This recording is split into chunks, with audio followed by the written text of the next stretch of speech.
Apps can do a lot of cool things. You could order dinner, gamble on your favorite team, and track your health. You could even get a mortgage. One click and you can be approved. I'm not sure by who or what country they're in. You deserve more from the mortgage industry. At AnyMac Home Mortgage, we believe in the need for live human interaction during a very complex process. The kind of service and guidance which an app simply can't provide. Our customers are more than credit scores and income documents. They're individuals and families who live in and strengthen our communities. Their story is our story, and that story begins in a home. Chris Sawyer is an expert on providing superior customer service and in meeting the mortgage needs of current and future home buyers. With over 18 years of experience in the industry, Chris is able to help customers migrate through the home buying and home financing process by using his wealth of knowledge as a well-qualified mortgage professional. And best of all, Chris is located in Cromwell, Connecticut, where he has helped hundreds of clients in Connecticut, Massachusetts, and Rhode Island make their dreams of home ownership a reality. Visit chrissawyer.any-mac.com. Email him at csawyer@any-mac.com or give him a call, 860-878-8730. Chris Sawyer, NMLS number 39345, corporate NMLS number 338923. AnyMac Home Mortgage is an equal housing lender. American Neighborhood Mortgage Acceptance Company, LLC. DBA AnyMac Home Mortgage. Lo-Fi Direct. Connecticut First Mortgage Correspondent. License Lender. Broker number ML 338923. Massachusetts Mortgage Lender and Mortgage Broker License number MC 338923. Rhode Island License Lender. License number 201128110L. Call for additional details. Play action again. More good ball handling from Jones. Room to run. There goes Daniel Jones. Touchdown Giants. First down and 10. Fields to throw again. Hit as he throws. Incomplete. Jones will dump it off for Barkley, who gets away from Morrow. Tries to make it a highlight. Gets a block from Jones. First down. Saquon. Play action. Room to roam again. An easy trot into the end zone for Jones. Hello, ladies and gentlemen. Welcome to Jawing About the GMen Giants Football Podcast. I'm Big Jace, joined by Sean Scanlon. Welcome back, Sean. And a great day to be back. Giants now 3-1 again, with a big win against the Bears. Boost them there. Yeah, let's go, Giants. But I on this show last week, my big thing was I wanted to see 3 touchdowns or more. I'll take the 2. I just really want to see this team get in the end zone. The first 3 weeks, the real issue I had was the field goal battles. Yeah, I joked around about that a lot when the Giants were losing, but now they're winning, and I want to see them get in the end zone. So I like what they did. Obviously, a win's a win. I'm going to take it. But this is a team this isn't the normal Giants. I mean, this is similar to what we've seen in the past from the Giants. This is a team that will hang in there with you. But this isn't a team that's just going to take a beating and keep staying around. This is a team that's going to deliver a couple punches in and of itself. Check out Throwing Jabs. This is why I'm giving you a fight little breakdown here. But, this is a team that will go – they're not necessarily going to knock you out. They're not going to beat you by, like what I want to say, like I wanted to say, 3 touchdowns, or they're not going to run the score up on you. They're going to keep it close, but you're going to have to withstand them and last them.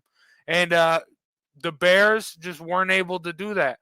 But, Sean, how high are you riding with that with the Giants 3-1 start thus far? Very high. Since we started the show in 2019, we haven't had a winning record. So to be 3-1 after 4 weeks is great. And like you said, they're in these close games, but the biggest thing that separates them this year from the other years is that they're actually closing out these games. Obviously, in week 1 and 2, they pull away late, and then in this game, obviously they only win by 8, but it was kind of close all game. So that's the biggest thing for me. Obviously, I agree. I would like to see more touchdowns on the offensive side, but at least we scored in the first half this week. We hadn't scored a touchdown in the first half through the first 3 games, so scoring early is definitely important. But I like the fight that this team is bringing. Obviously, I like Coach Dable and his staff. I think that they know exactly what they're doing. Brian Dable just seems like he's bringing it out of the players. He seems like he gets along with them really well. He's got a great personality. So this team is fighting, and especially not just offensively, but defensively. They do have some good players there, but there are also a couple players that have kind of been bouncing around the league.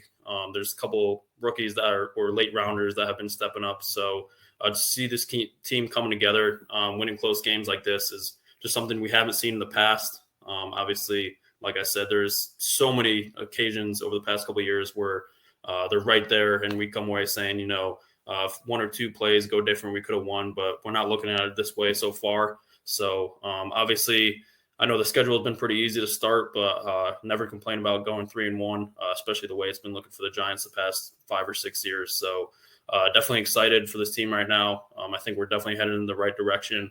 I don't think we're a Super Bowl contender by any means, but if we can keep this up, I think we can definitely have a chance to sneak in the playoffs. The next 2 weeks are kind of tough games, but after that, schedule kind of lightens up again. So, but I don't think we're going to get blown out by any means because this team does have good fight. It's going to be tough with the wide receiver situation, and we don't know if Daniel Jones is fully healthy on offense, but his defense brings it every week. I love what Wink Martindale is doing on defense. So definitely excited, and I think that the Giants are definitely headed in the right direction. Yeah, I will say with all the wider – this was the perfect game with Chicago, like with all the wide receiver stuff going down.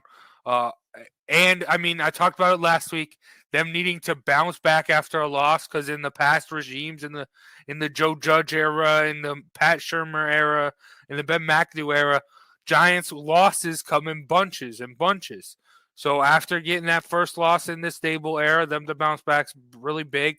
And, I mean, we saw at the end of last year, like, the play calling wasn't changing at all. Daniel Jones was throwing like 40-plus times the last couple weeks. And this is what we need to see this week. 31 carries for Saquon Barkley, getting him involved. He had a bunch of big runs, 10-plus yard runs, just was doing great. And we need to see more of that. And, I mean, obviously, Daniel Jones got his 2 touchdowns on the feet as well. The big underlying issue I see here for this team moving forward, Evan Neal also had a big bounce-back game from that Cowboys game. So there's no more excuse about the O-line and that stuff. Like the wide receivers, I mean, granted, we aren't seeing – there's something going on between Dable, Galladay, and Tony that I mean, we're hearing snippets and pieces about. We don't know the full story that's going on there. Would they need to like this game shows you don't need to win throwing the football, but that's only against the Bears. Like you mentioned, Sean, you got these tougher teams coming up. You need to get the pass game going. The Giants haven't really been able to do that.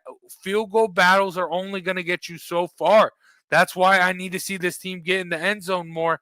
So, I mean, while they're looking great, while they're able to have this little run game going with Daniel Jones and Saquon Barkley, how long do you think that's going to last, Sean?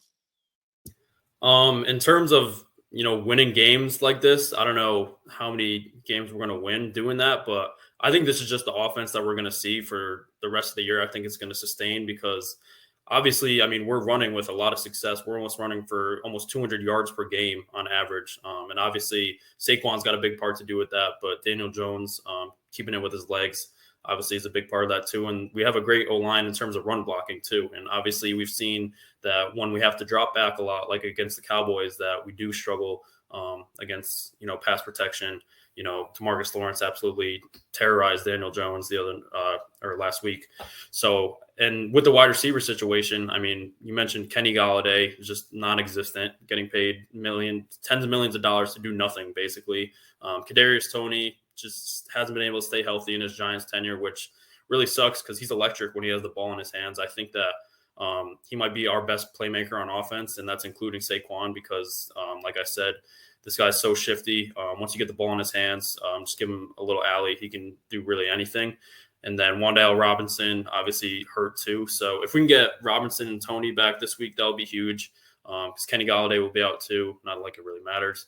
But yeah, so I mean, we're looking at like David Sills and Richie James as our wide receivers. And it's not like we really have a reliable tight end to lean on either. So I just think this is the way the Giants offense is going to look this year. They lean toward their strengths. And obviously when you get into tight games or even when you're down, you're going to have to need that passing game to come back in games, which I think is where they'll struggle. So I think that's why it's important to get out to early leads, just so they can maintain that offense that is going for them. Because honestly, I just think that's the way that this offense is going to look this year. They just don't have the weapons on the outside. And also they don't have great pass protection. Obviously, Andrew Thomas, I think, is the best left tackle in the league. He's been balling out this year. But other than that, it's kind of been sketchy for the other four positions, especially on the interior. And then Evan Neal, I think he'll be fine going forward. But he's going to have those rookie struggles coming into the league. So I just think that's the way the offense is going to look going forward because they do know what they do best, and that's running the football. Yeah, but I just to be a complete team, you need to integrate. I just need to see them integrate that pass game more, and hopefully, with Robinson and Tony getting back, this is the team. If they can start figuring, this is a team. I think if they can get 3 touchdowns a game, this is a team that can make a run and be a little scary. But they need to do that. They need to get in the end zone. But I mean, they're not all on the offense. So the defense has looked great.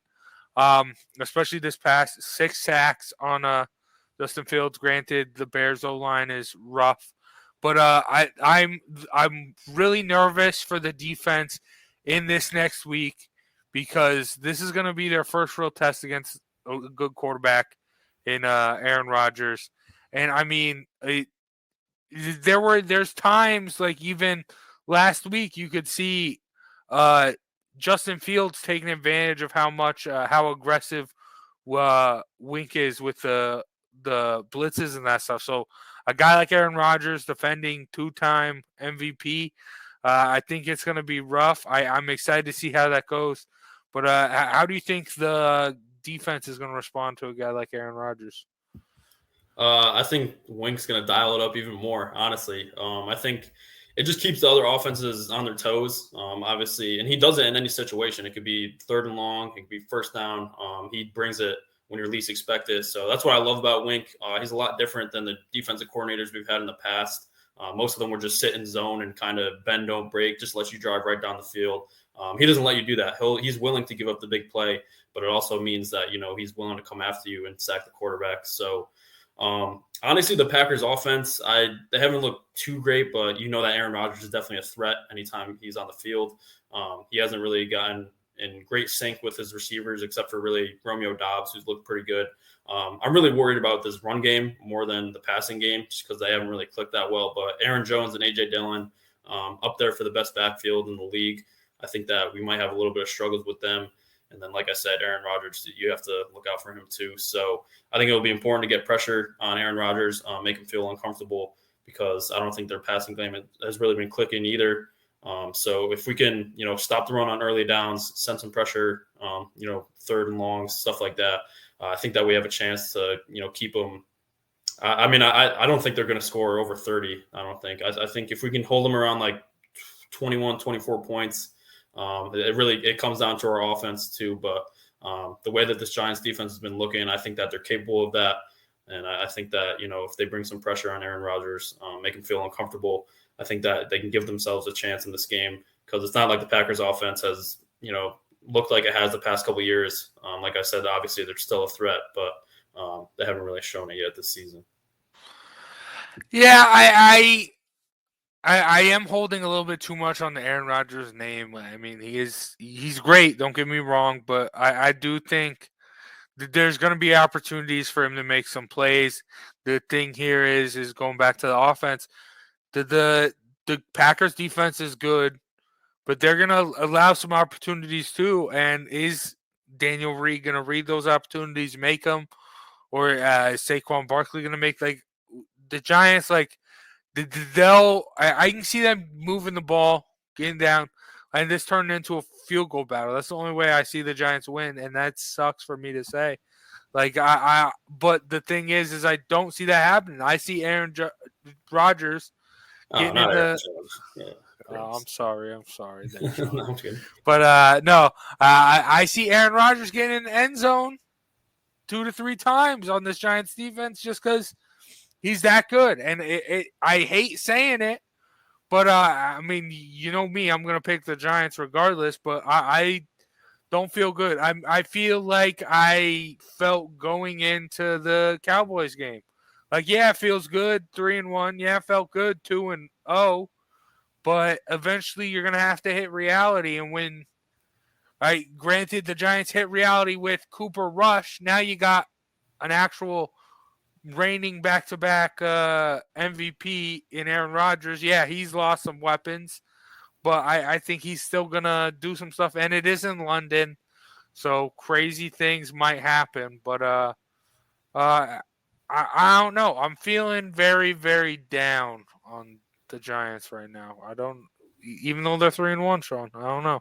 Come on, Jace. We got a winning record finally. No, but I mean, I agree. It's definitely the best quarterback we faced so far. Definitely the best team we faced so far. So our first real challenge that we faced. Obviously, we thought that week 1 with the Titans, but they've looked a little bit better. But they definitely got off to a rocky start. So, Aaron Rodgers, like you said, even him not throwing up crazy numbers this year, you know that he always is that threat. And you mentioned the Packers defense. That's what really worries me in this game. I think the Packers defense is pretty underrated. They have legit playmakers at all 3 levels. They could rush the passer. They have one of the best corners in the game, Jair Alexander, and they can stop the run as well. So seeing as the Giants, I expect them to be kind of one-dimensional this week, just with the injuries that are going on.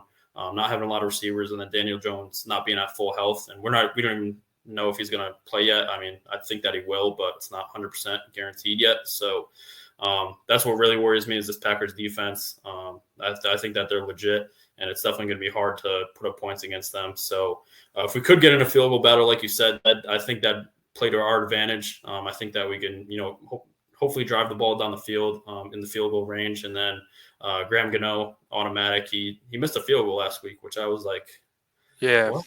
That never happens. He's been automatic since he's been here. So, I mean, if we could do that would definitely work to our advantage. But, like I said, the thing that worries me about this Packers game is this defense. I think the offense is good too, but not necessarily them, just because I think this Packers defense is one of the best in the league. Yeah, you're right. But also, I will say before we move on, the one thing that is getting lost on the Giants after the 2-0 start, now 3-1, is this is still a rebuild. I know Zay has mentioned it every week on the show. But, it is still a rebuild. And really, for me, I'm being overly critical at times, but I just want to see them going up the rungs on the ladder. And last week, bouncing back after that loss, like I mentioned earlier, that's a big step up. Now you're going up against actual quarterback. This isn't Ryan Tannehill. This isn't Cooper Rush. This isn't Baker Mayfield. This isn't Justin Fields. This is Aaron freaking Rodgers. So this is going to be the real test for the defense to see how good this defense actually is. Can they actually get after it? And also, it's also going to be a test for the offense to see how they can find the cracks in the armor of a solid defense that the Packers have. So I'm interested. Going to wake up early Sunday morning to check that out because it is in London. So hopefully next week it'll be 4-1. But that's hard. This is one of those games like you look at coming out of this game. They're both going in 3-1. What team do you feel is more of a 4-1 team? And I hate to say it, but I feel like the Packers are more of a 4-1 team than the Giants. But I'm picking the Giants. Football Giants. All right. All right. Well, that's going to do it with the game previews. We're still going to talk a little bit of Giants football. We got a fun little would you rather type thing. But first, let's hear a word from one of our sponsors, and we'll be right back. There's no bigger investment than home ownership. And to make sure the house is up to your standards, you need a professional to look it over. Brian Flanagan from Shamrock Home Inspections is a licensed home inspector and a member of the Connecticut Association of Home Inspectors. Brian was a contractor for over 15 years, so he knows how homes should be constructed and how mechanicals should work. What makes me a good home inspector was the 20 years that I was a home improvement person, doing all the different repairs that I have done and what other people have done wrong that I had to go out and fix. So I have a pretty quick eye on seeing what's right and what's wrong. Before you move, call Shamrock Home Inspections. Before you make the biggest investment of your life, call Brian Flanagan from Shamrock Home Inspections at 860-268-2566 or visit shamrockhomeinspectionct.com. All right, big shout out to Shamrock Home Inspection for sponsoring today's episode. Let's get into it. Would you rather quarterback edition, Daniel Jones? All right, we're going to go through all the different, not just the quarterbacks themselves, the whole entire quarterback situation of every different team in the NFL. And just plain and simple, would you rather Daniel Jones? Or to start it off, would you rather Daniel Jones or Aaron Rodgers, Sean? Obviously Danny. No, I wish. But, yeah, it's Aaron Rodgers. Yeah, I mean, the easy. I mean, back-to-back MVP. We talked all, even with you put him here, he might be doing a little bit better than what he's doing there. But that's neither here nor there. But all right, let's keep it going with the ones that are pretty obvious. Tom Brady. Would you rather Daniel Jones or Tom Brady, Sean? Pains me to say it. Tom Brady. Yeah, even with all the alleged outside drama he's got going on. Yeah, I mean, yeah, you'd still take Tom Brady over Daniel Jones. All right, number one betting favorite to win MVP coming into the season, Josh Allen. Josh Allen or Daniel Jones? Josh Allen, but Daniel Jones is Josh Allen 2.0. Okay. I hope so. Sure. They have the same skill set. I mean, they're both big dudes with strong arms, could both run the ball. Now they both have Brian Dable. So obviously we haven't seen it from Daniel Jones yet, at least in terms of the passing game. We know that he's one of the best running quarterbacks in the league. But I honestly think it depends on how long we keep him here. It depends how he does for the rest of the season. But even if we just do franchise tag him or give him a one-year contract after this year, I think he can progress towards that because he's had a bunch of different play callers during his career. And I think Brian Dable is definitely the one that's been the best. I mean, it's a small sample size, but I think that I like what I see so far out of him. So you never know. Daniel Jones. Yeah. I will say the one thing that really brought, I think Josh Allen's real coming out party was when the Bills started building around him, getting those fast wide receivers, not necessarily the tall, big guys, not necessarily like the Kenny Galladay types, the guys to just where they just use their speed to get open, and then Josh Allen can throw the ball downfield. Maybe Wayndale Robinson, Kadarius Toney could be that for Daniel Jones, maybe. But that's what they need to be happen. That's what needs to happen if you want to see Daniel Jones turn into the next Josh Allen. But all right, continuing on, Lamar Jackson or Daniel Jones? Lamar. Yeah. Well, Daniel Jones, I would say, Joe said this a lot. Daniel Jones is a lot more like Lamar Jackson than he is like a Patrick Mahomes or something like that. But and he's right. But yeah, just Daniel Jones can make plays. Just Lamar Jackson makes highlights from his legs, while Daniel Jones just makes plays and then lowlights of him tripping and fumbling, or tripping and falling, which suck. But all right. Hey, just got to mention it. All right, Patrick Mahomes. Sean, would you take him over Daniel Jones? It's close. But really? No, it's not. All right. One that I think right now you can argue might be close, Russell Wilson over Daniel Jones. He's been struggling. Yeah.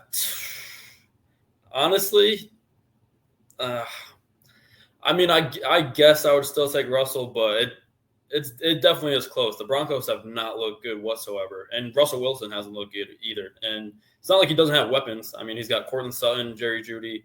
Obviously, Javonte Williams out for the year now, but he had him all season up until now. And their O-line is really not that bad. They've been holding up protection pretty good. So Russell Wilson just doesn't look the same. He's having a terrible year in my eyes. I don't think the Broncos are good at all. So if it continues this way, if Daniel Jones continues to win and keeps it going on the ground and even can get some passing in there, Russell continues to struggle, I would probably take Daniel Jones just because he's younger too. But as of right now, I'll take Russell. But This one actually is kind of close, I would say. No, I'm with you. The thing that gives me Russell Wilson the edge is I think it's more like coaching issues with Nathaniel Hackett with the Broncos than it is really quarterback play issues. Giants, you can argue sometimes Daniel Jones can't lead them down the field and get in the end zone all that often. So, yeah, I'll take Russell Wilson over Daniel Jones. All right, defending Super Bowl quarterback Matt Stafford or Daniel Jones. I would take Stafford, but this one I don't think is that far off either. He has not looked good. He's an interception machine. Even last year when they won, he led the league in interceptions. So, and he only has success throwing to Cooper Kupp. Allen Robinson's been terrible so far this year. He doesn't really throw to anyone else with success. He throws a lot of interceptions, and this Rams offense hasn't looked good either. So, I'll take Stafford, but it's not that far. Though. No, it is. It's the clear choice here is Matt Stafford. Stafford's not good. Stafford is good. Look at what he did with Calvin Johnson. Look what he did with Cooper Kupp. Look what he did with Kenny Golladay that made the Giants pay him that much. Matthew Stafford's a good quarterback. Does he force it sometimes? Does he get interceptions? Yeah. A lot of times. But he can also make big plays. So, yeah, I'm going to go Matt Stafford. Well, I will give Daniel Jones his flowers, though, because he has definitely fixed that turnover problem. Not turning the ball over, not fumbling as much. So I do like that from him. But, all right. The little guy, Kyler Murray or Daniel Jones? I would say Kyler, but, Cardinals aren't looking good either. It's been rough.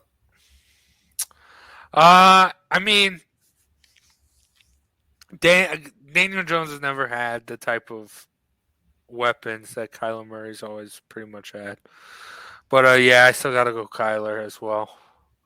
If it's Kyler not during a Call of Duty double XP weekend or whatever, then definitely taking Kyler. But no, I'm just kidding with that. But give me Kyler Murray. It's rough. I think we'll start getting into some more good ones here. Jalen Hurts or Daniel Jones. Right now, you got to say no, right?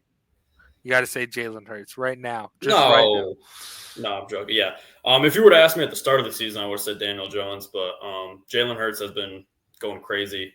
Not even just running the ball, which is his big strength. He's been passing the ball pretty damn well as well. Obviously, it helps when you have A.J. Brown there now, but this Eagles team is legit, and it's because Jalen Hurts has been a great leader, great quarterback so far this year. And the Eagles scare me. I hate to say it. I hate the Eagles so much, but they're pretty damn good this year. So, I got to go Jalen Hurts. Yeah, it sucks to say, but a lot of people, he's the front runner for MVP, Jalen Hurts. So, and he's led them to 4-0 so far. So, he's obviously doing something right. All right, now Kirk Cousins or Daniel Jones. I will say Daniel Jones might be turning into Kirk Cousins, winless in prime time. Kirk Cousins never performs in prime time. Just saying. Not Kirk Cousins. I'll take Kirk Cousins, but it's just because he's so vanilla. He doesn't do anything like splashy or no big plays. He's just good completion percentage, doesn't turn the ball over much. He's just not flashy at all. He just gets the job done, but it's all boring. He's a boring quarterback to watch, but he's efficient. He gets the job done, so I'll take Kirk Cousins. But he is very boring. No, I'm with you. I don't like doing it. Very boring. Manages the game very, very well. I think that's something Daniel Jones lacks. He can make a couple of those flashy plays, but when it comes to like managing the game, he struggles sometimes. I know Joe was talking about it a lot last week in that Cowboys game when he huffed the play down the field that turned into the interception. Like, he still had some time. He still could have got a couple more yards, still could have had a drive going there. But instead he tried to look for the big play, which, you can't really hate on him for, but I think in especially a Giants offense, you need more of a game manager type that's going to take care of the ball, do just what he needs to get it done, and not go overboard. And Daniel Jones, I think, goes for a little too much at times. But yeah, so I'm with you. I'll go Kirk Cousins as well. All right, Ryan Tannehill.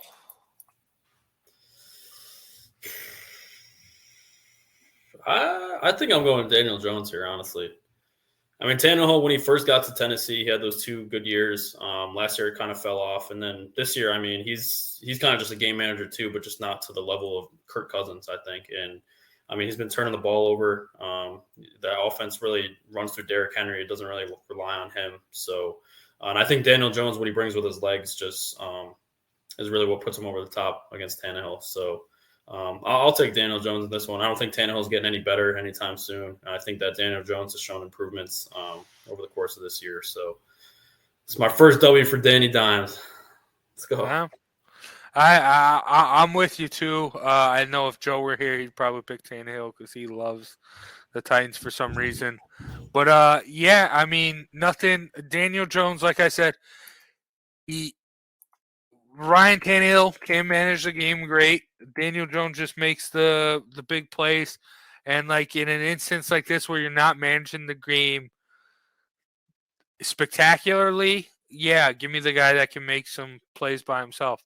So yeah, I'm gonna go Daniel Jones over Ryan Tannehill. Now we got Lions, Jared Goff or Daniel Jones. I think this is similar to Jalen Hurts one. If you were asking me before the year, I'd probably take Daniel Jones, but Jared Goff has kind of stepped it up this year and kind of turned it around. The Lions have the best offense in the league. I know that their defense is terrible, so they're on the field a lot because teams scoring the Lions quick. But he's showed up this year. He hasn't been turning the ball over, and the Lions offense has been electric. So right now, I got to go Jared Goff. Yeah, I'm with you. I think.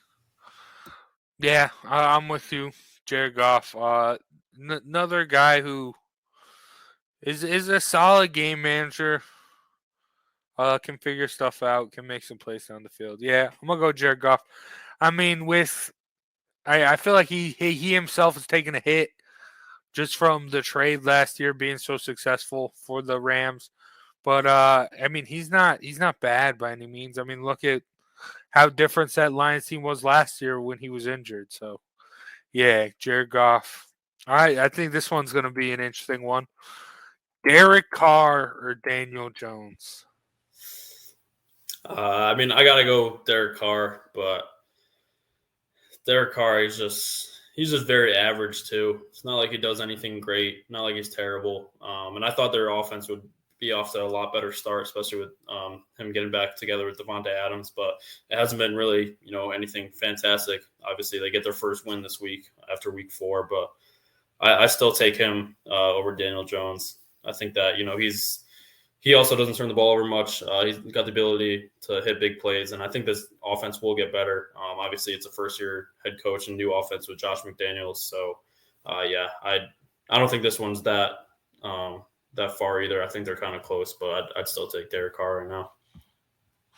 Yeah, I think like Derek Carr and Russell Wilson, I think are in similar boats.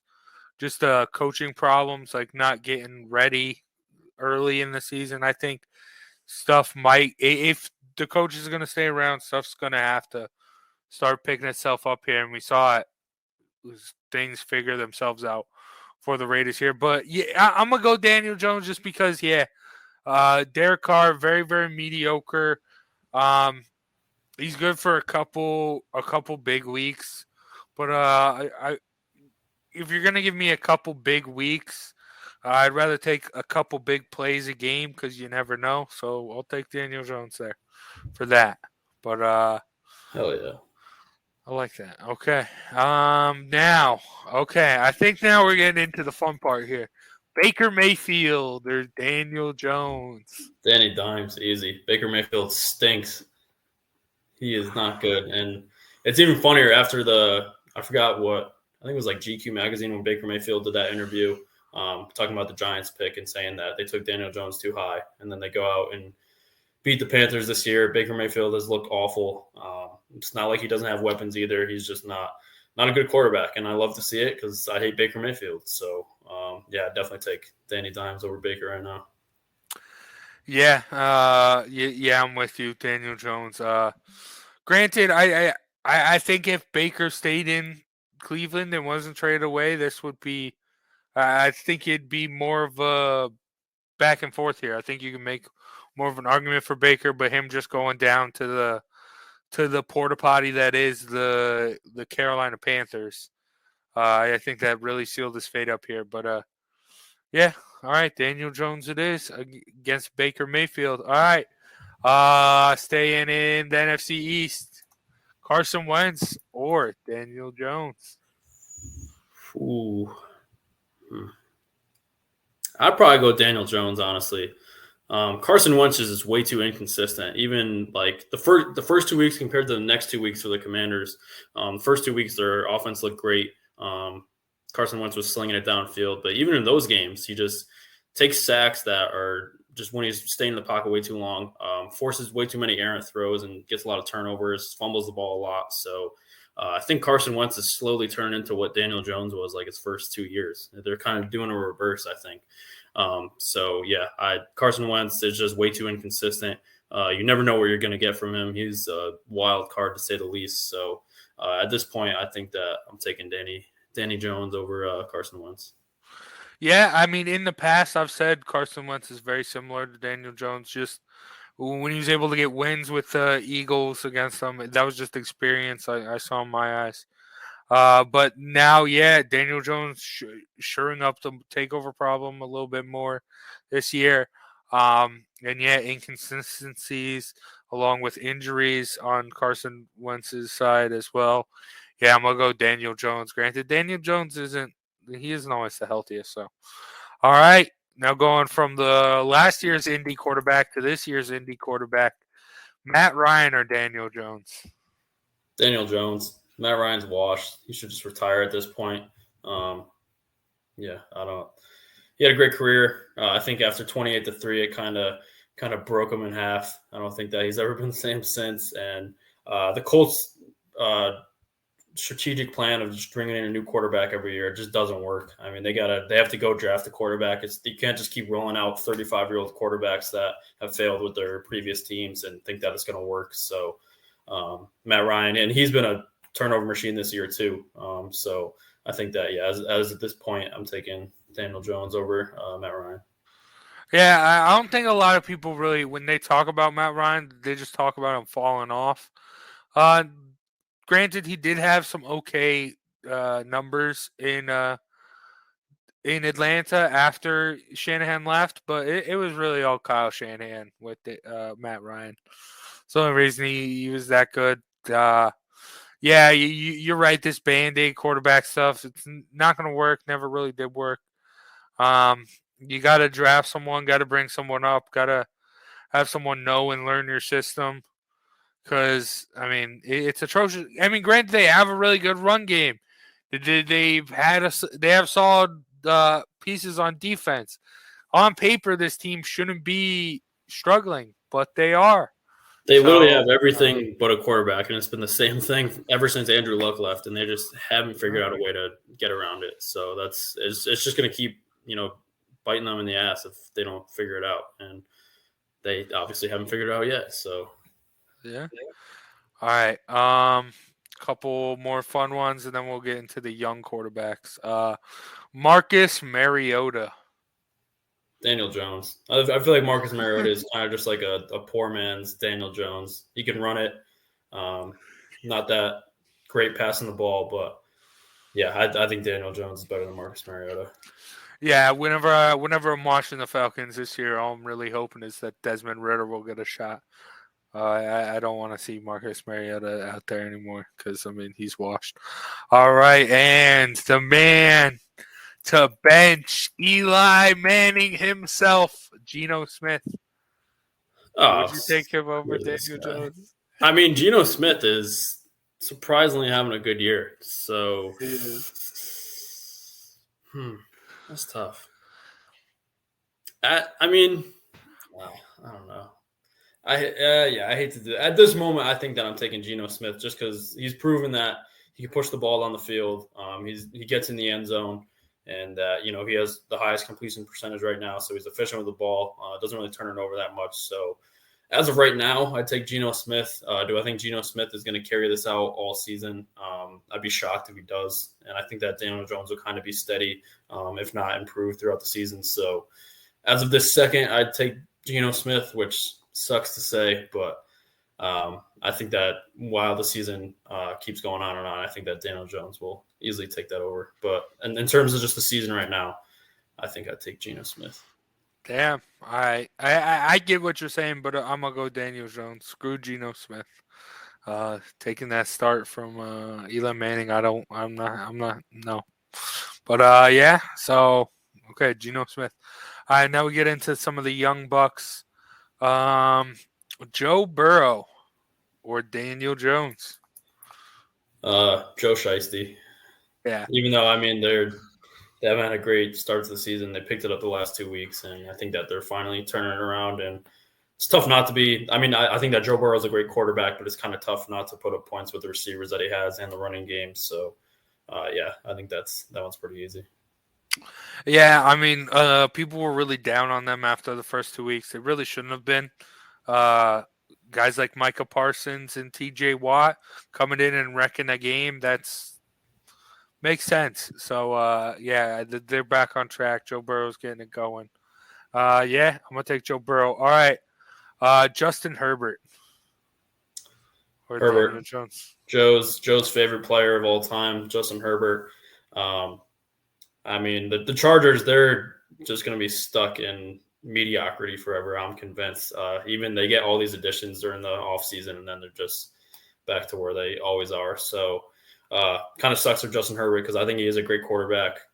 Even, playing through the rib injury, the toughness that he showed, and he's still playing, pretty good. I think that this one's pretty easy too. Yeah.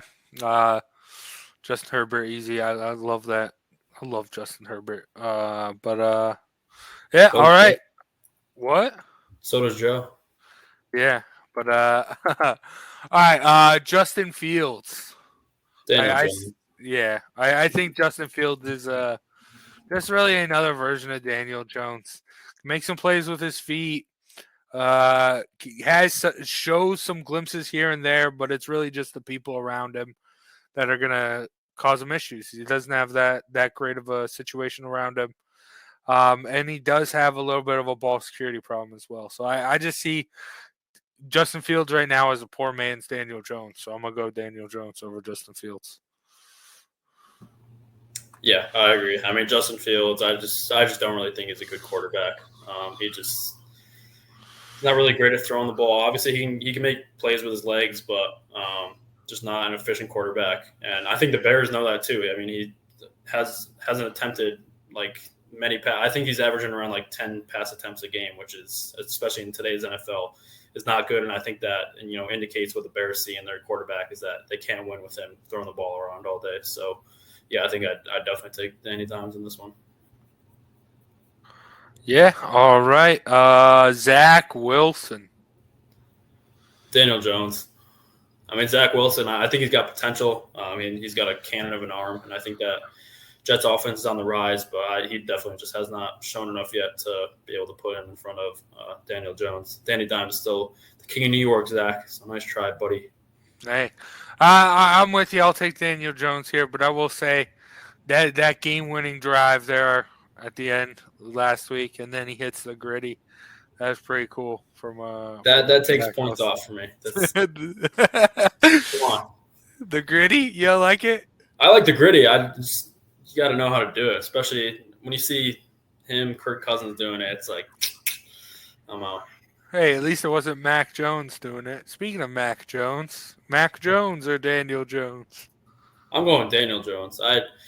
If you were to ask me at the start of the season, I probably would have said Mac Jones, but he has not looked good this year. Obviously, he's hurt right now, but the first couple weeks, he's just a game manager at best. He's nothing more than that. Obviously, I think that Josh McDaniels' offense helped him out a lot.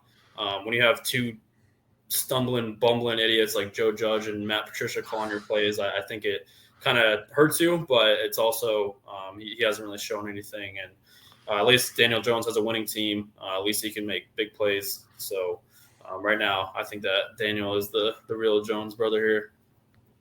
Yeah, I'm going with Daniel Jones as well. I feel this is just what kind of style of football you like to play. You want your quarterback to be that field manager, just dink dumps and check downs, or do you want a guy who can make some plays down the field, make some plays possibly with his legs? And I'm gonna go with Daniel Jones, the guy who can make those big plays for me. But all right, Trevor Lawrence, he's been looking good this year, boy. Yeah, I'd take Trevor Lawrence probably. I think it's close, but Trevor Lawrence has definitely stepped up this year. Didn't have a great game last week, but the 3 weeks before that, he's looked like the number one pick that the Jags selected him with. I think that Jags offense is fun to watch. They've surprised me a lot. They've been playing really good ball this year, and I think that Trevor Lawrence is a big reason for that. So I'm taking T-Law right now. Yeah, and I Trevor Lawrence really has pretty much all the same excuses that Daniel Jones has. O-line isn't that great.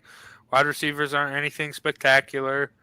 And he's performing. So I'm gonna go Trevor Lawrence over Daniel Jones. Now rounding off the rookies from last year, Davis Mills.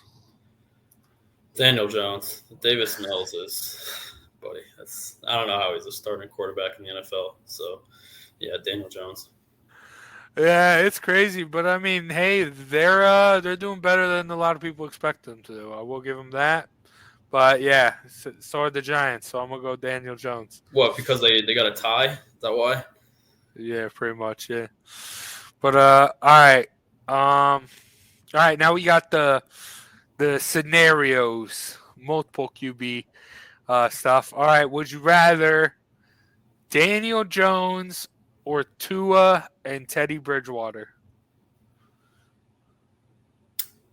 Tua and Teddy Bridgewater probably. I think that Tua was off to a hot start. Obviously, we don't know what's going to happen with him, especially the scary scene with the concussion protocol. But even after that, Teddy Bridgewater is a veteran who has played in this league for a long time, had a lot of starts in this league. And I think he's like a quality backup for sure. So I think the Dolphins' situation is a little bit better. See, but this is weird. Like, when does it? Is their QB situation really that much better, or is the rest of their team situation better? Because having those studs you can throw the football to. If you give Daniel Jones, Tyreek Hill, and Jalen Waddle, I think Daniel Jones would look a lot different. But I out of respect for the numbers Tua has put up this season, I'm gonna go Tua and Teddy Bridgewater though. But I do think it's a lot closer than a lot of people will think. Yeah, that definitely plays a part in it, but you can't deny that they have great playmakers, and that's just what they're working with. So, I think the Dolphins are in a better spot. Yeah, but all right. Rounding off the NFC East, Dak Prescott and Cooper Rush or Daniel Jones? It's the Cowboys. If you can just take out Dak Prescott, and they'd still be. Cooper Rush. He's not great, but he's 4-0. He gets the job done. He makes plays when he needs to. Doesn't make big mistakes. So, I think it'll be funny when Dak comes back, because I know if they start losing game, Cowboys fans are gonna start losing their minds because they're delusional idiots. So, I think it's gonna be a funny scenario when he comes back. But I think that this one's pretty easy, honestly. Well, I don't necessarily think they are delusional idiots. They just listen to Jerry Jones. As soon as it was announced Cooper Rush was going to be the starter, he's like, oh, we have a QB controversy. No, you don't. It's going to be Dak Prescott. But right now, if it were just Cooper Rush against Daniel Jones, I might go Cooper Rush over Daniel Jones. But my issue with Dak Prescott's pushing him down here, is CeeDee Lamb's your playmaker. Find a way to get him the football.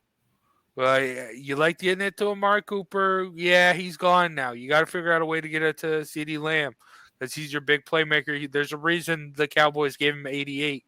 That's a big deal. So find them, get them the football. That's the only knock I have with Dak. So I'm gonna go Daniel Jones over the both of them. All right, now we got Kenny Pickett and Mitch Trubisky. Danny Dimes. This one is easy. That was an ugly quarterback room. Not good. Mitch Trubisky is so bad. I don't know how he got another starting job, honestly. And Kenny Pickett, obviously he only played like a half so far. And I know all the interceptions weren't all his fault, but still 3 interceptions in his first appearance. I think Kenny Pickett down the line might, be a good quarterback, but as of right now, you have to go Daniel Jones. Yeah, I honestly, Mitch Trubisky is what he is.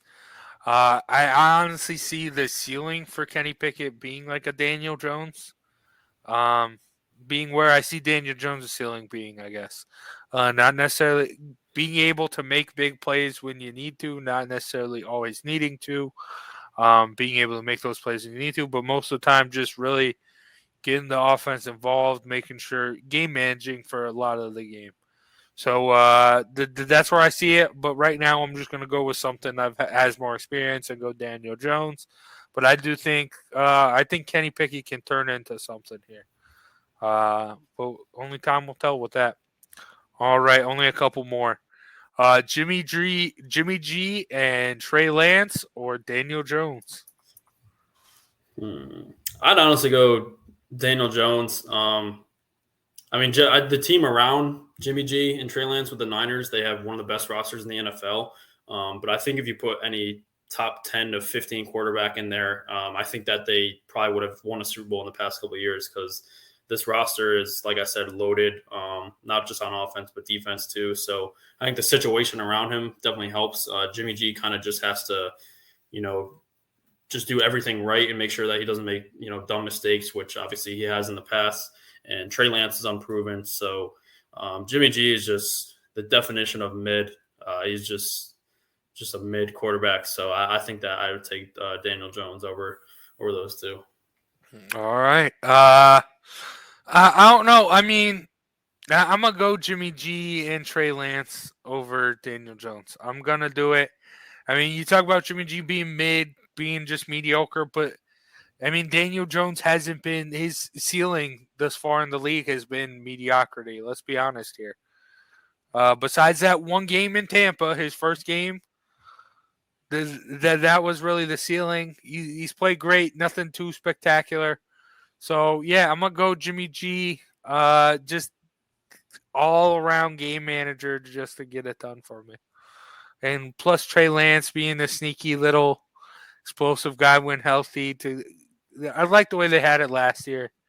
The only real thing that would make me go Daniel Jones is if, just the situational wise, how effed up that situation is. How they don't really want Jimmy G there. They want Trey Lance, but unfortunately Trey Lance got hurt.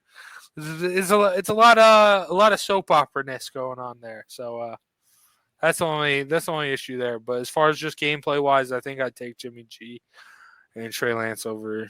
It sucks to say, but over Daniel Jones. All right, last two. Jameis Winston, Andy Dalton, Taysom Hill, or Daniel Jones. I'd probably go Daniel Jones. I love my man Jameis. He is a crack up. He's hilarious. But Andy Dalton, there's a reason why he's a backup. He's just kind of been meddling through his career. Nothing great. And then Jameis, kind of just a turnover machine. He kind of fixed it a little bit last year before he got hurt, but this year he's been right back to it before he got hurt again. And Taysom Hill, he's not even a quarterback. He's like a tight end, running back, H-back, whatever you want to call him, that can somehow throw the ball. But, yeah, this Saints offense does not look good, and it's not like they don't have playmakers. Obviously, Alvin Kamara, Chris Olave, Michael Thomas, and they just haven't been able to get the job done. So, as of right now, I think that I would take Danny Dimes. Yeah, they got a mess there. This is the shambles that Sean Payton has left. That they haven't really.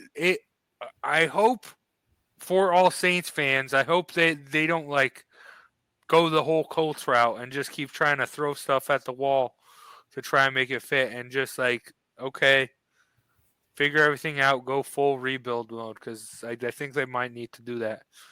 Possibly give up Count Kamara, Michael Thomas, get some draft picks, fully rebuild, because I don't think either one of these guys is going to be anything special for you. But all right, ending off the would you rather discussion: Daniel Jones or Deshaun Watson and Jacoby Brissett.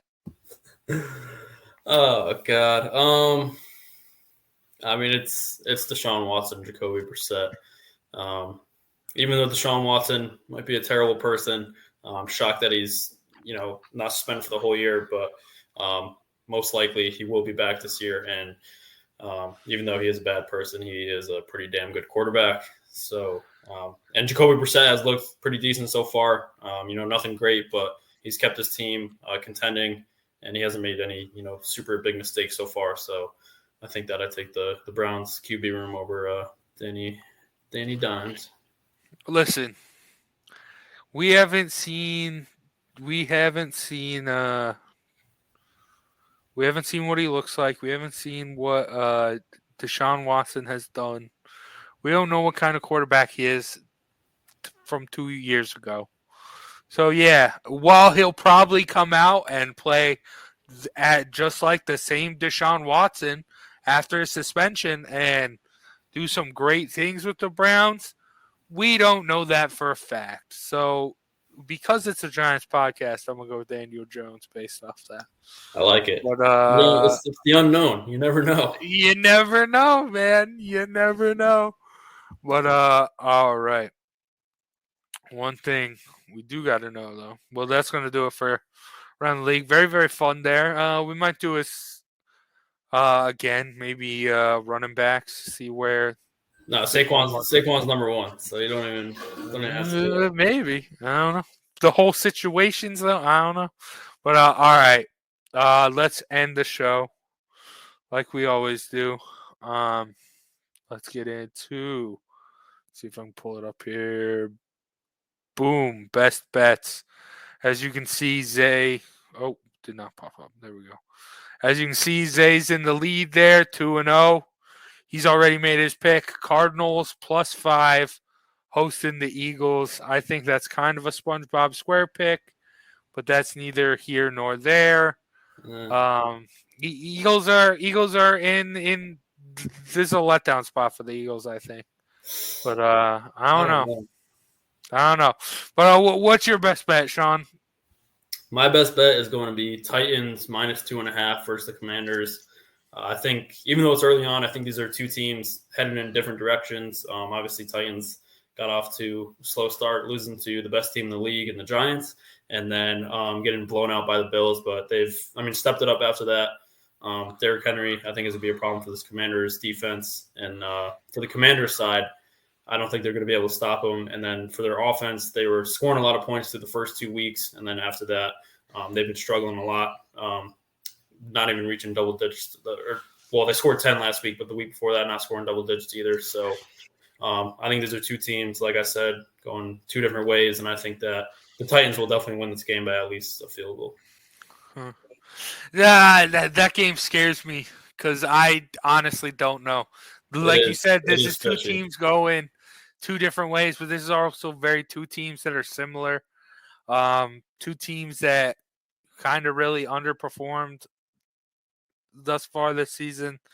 I don't know. That's a tough one, but I like it. I think the Titans can win that one on the road.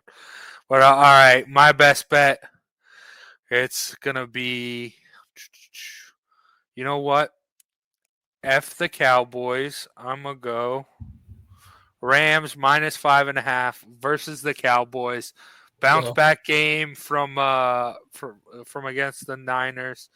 Get a dub. Cooper Rush can get his first loss, and yeah, all will be right in the world. I mean, McVay has struggled with Shanahan as is in the past, so that loss made sense. I think just completely on coaching. Don't worry about the quarterbacks, just completely on coaching. I think Sean McVay is a better coach than Mike McCarthy for more than 5.5 points. I think that's at least a touchdown there. So yeah, give me the Rams minus 5.5 versus the Cowboys, and I'll have to hit up Joe and figure out what he wants for his best bet. But that's what we got. So Cardinals +5 against the Eagles, Rams minus 5.5 against the Cowboys, and Titans minus 2.5 at the Commanders. It's all very on brand for a Giants show. Just going against all the NFC East. Yeah. Oh yeah. Yeah. Who knows? Maybe parlay all that together, because last week it would have hit, right? Yeah. Last week, Joe, myself, and Zay got wins. So a parlay would have hit. So maybe that's the parlay. Cardinals, Rams, and Titans.